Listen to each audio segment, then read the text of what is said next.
Online স্কুলের পক্ষ থেকে সবাইকে শুভেচ্ছা। আসসালামু আলাইকুম।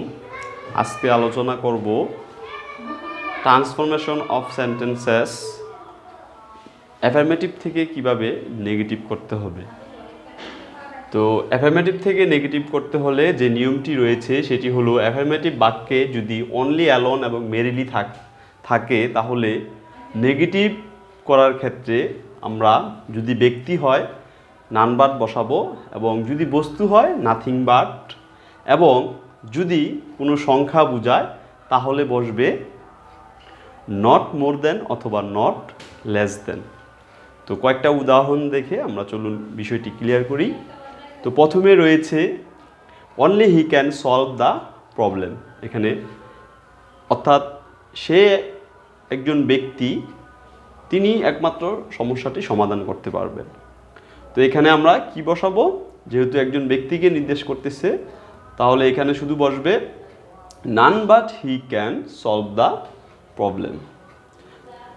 পরের যে সেন্টেন্সটি রয়েছে যে only proper education can save the nation. তাহলে এটা কি? এডুকেশন, প্রপার এডুকেশনকে বোঝানো হয়েছে। তো এখানে কিন্তু এটি বস্তুর মতোই কাজ করতেছে বা একটি উপাদান হিসেবে কাজ করতেছে। তাহলে আমরা এখানে বসাবো কি? Nothing but proper education can save the nation.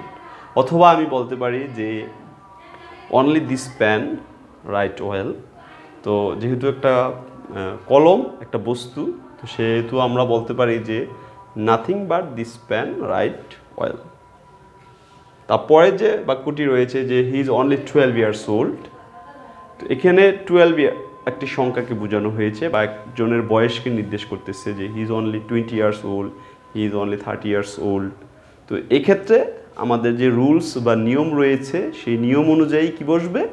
সেই নিয়ম অনুযায়ী বসবে যে হি ইজ অনলি, যেহেতু এখানে অনলি 20 ইয়ার্স বা 12 ইয়ার্স আছে, আমরা বসাবো যে he is not more than 12 years old, অথবা he is not more than 30 years old, অথবা he is not more than বা not less than 20 years old.